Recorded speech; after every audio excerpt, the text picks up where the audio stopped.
Hello everyone, welcome to Inconvenient Truths. I'm your host, Jennifer Zeng. Today I will talk about a very important message I found in the CCP's heavyweight propaganda articles and why Western countries should rethink and adjust their China strategies and China policies accordingly. In order so nobody misses this very important message, I will say it now. The message is the CCP has officially declared that its previous reform and opening up to the outside world policy has ended, and another new era under Xi Jinping has already started. Now, let's go to the details. The much anticipated sixth plenary session of the CCP started yesterday, that's November 8th, and will end this Thursday. This will set the tone for the next year's 20th CCP Congress. That's why it is so important. On the opening day of the sixth plenary session, Xinhua published a long article of about 13,000 words to portray Xi Jinping as the new god of the CCP.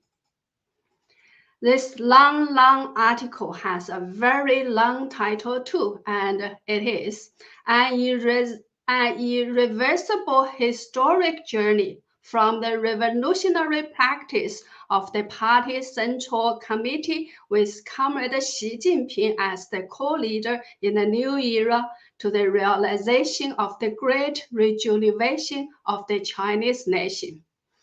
If you don't understand the title, that's not your fault, as the original Chinese title is as hard to understand as the above English translation done by me.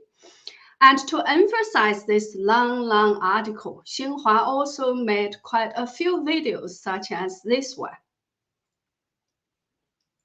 播发长篇述评，不可逆转的历史进程。 So the main points of the long article and these videos are, during the 100 years since the establishment of the CCP, especially during the recent 9 years since Xi Jinping became the new leader, the CCP has made this and that achievement and has now well positioned itself to enter its second 100-year history, and to open a new chapter for China to achieve its great rejuvenation and to build a community with a shared future for mankind, etc.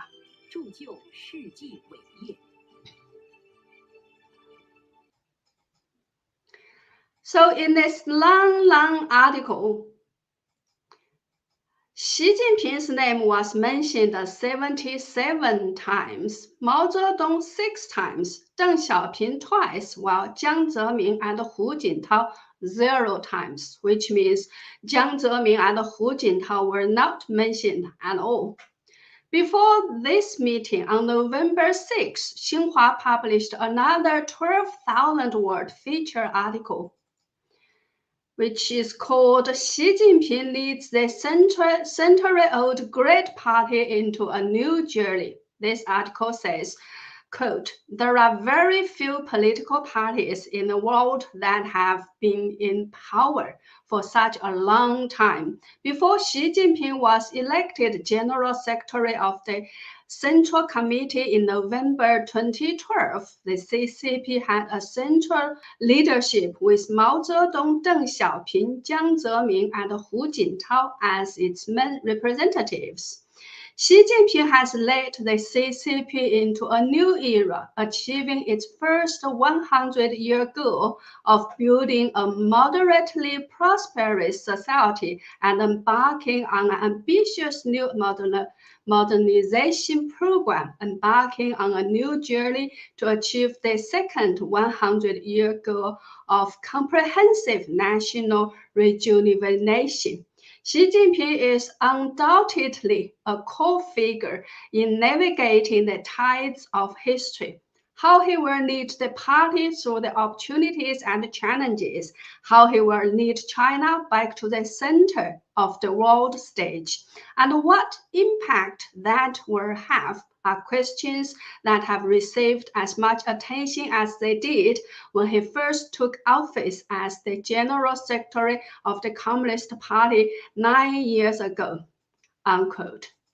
Did you notice that while all the other leaders before Xi Jinping, even including the CCP's first generation leader, great leader Chairman Mao, are referred to as the main representatives of the party, only Xi Jinping is referred to as the core figure.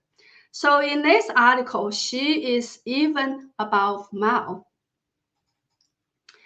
So in this 12,000 word long article, Xi Jinping was mentioned 153 times, Mao Zedong 5 times, Deng Xiaoping 4 times, Jiang Zemin and Hu Jintao only 1 time, when they were referred to as the main representative of the party. Both articles are full of the highest possible level of praise one can use about Xi Jinping and his achievements, how great a leader he is, etc. I don't want to translate or repeat those disgusting words and sentences. The most ridiculous one is that Xi treats and loves the people like his parents. However, there do exist some points in the articles that are worth noticing. The first point is the Xinhua article says that, quote, the 6th plenary session will make a resolution on the major achievements and historic experiences of the party's century-long struggle.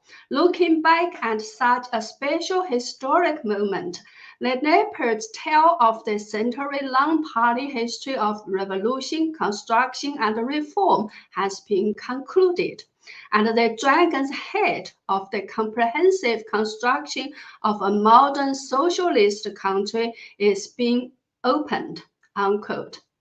Leopard's tail and dragon's head are just some metaphors to refer to the two different eras of the CCP's history.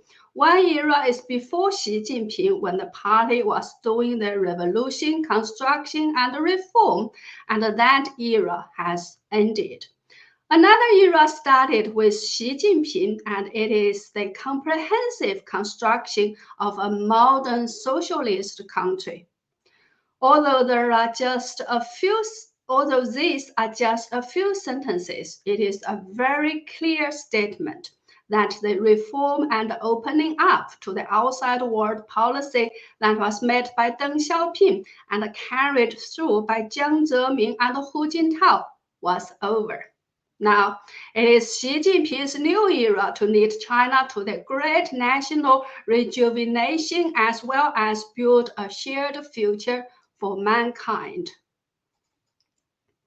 Although that the much anticipated third resolution on the major achievements and historic experiences of the CCP has not been published yet, it is commonly understood that this resolution will divide the CCP's one-year history into 3 major stages. Stage 1 was under Mao's leadership, when the CCP built the party and the new China. Stage 2 was under the leadership of Deng Xiaoping, as well as Jiang Zemin and Hu Jintao, who just inherited and continued to carry through Deng Xiaoping's policies. Stage 3 is Xi Jinping's time, when he leads the party and the country to a new height. So the slogans are, Mao Zedong made China stand up, Deng Xiaoping made China rich, Xi Jinping made China powerful. So I think the above-mentioned changes are very important for Western politicians, strategists, and scholars to know and to understand. The reform and opening up to the outside world era that started by Deng Xiaoping, inherited by Jiang Zemin and Hu Jintao, is now officially over. This means all the relevant policies that other countries made based on the CCP's reform and opening up to the outside world policies are all out of date now. So all other countries need to make new China strategies and policies based on Xi Jinping's new policies. And what are Xi Jinping's new policies, or what is the connotation of Xi Jinping's modern socialist country, great national rejuvenation, and shared future for mankind? It seems so far he hasn't laid out a very clear description of this yet.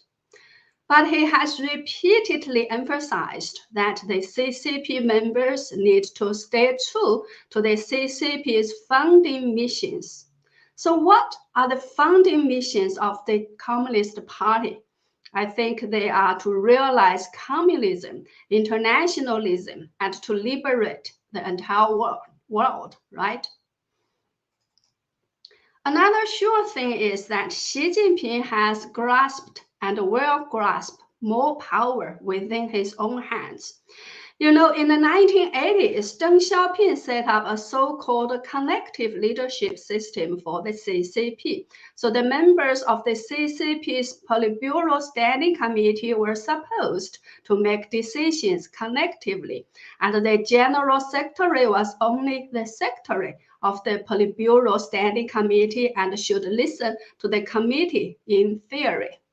But since Xi came to power, he has gradually gotten rid of the collective leadership mechanism and grasped more power into his own hands. He has established many working groups at the top and made himself the head of all those working groups, which override all the relevant normal government departments. There's also speculation that Xi might resume the party's chairmanship at the CCP's 20th National Congress next year and make himself the chairman of the CCP. If that is the case, he can then legally and reasonably be the chairman of the CCP for life, as there are no term limitation for the chairman of the party. There is also a rumor that Xi Jinping is not happy with the CCP's current way of appointing the successor, which is the successor of the current leader is not appointed by the current leader himself, but by the previous leader. If that way is adopted, Xi Jinping's successor should be appointed or decided by Hu Jintao. According to the Straits Times, an anonymous CCP source said Xi Jinping may appoint 5 potential successors at next year's 20th CCP National Congress instead of just 1, so that he can further observe which one is the best. There's another piece of important information in the Lang Xinhua article. When President Xi's achievements, the article says, in the first 5 years since Xi became the leader, the CCP has punished 440 CCP civil and military cadres above the provincial level. Among them, 43 were members of the CCP Central Committee and Alternative Central Committee, accounting for more than 11% of the total number of Central Committee members and Alternative Central Committee members. Also, more than 900,000 party members have been removed from the party since Xi came to power in 2012. 900,000.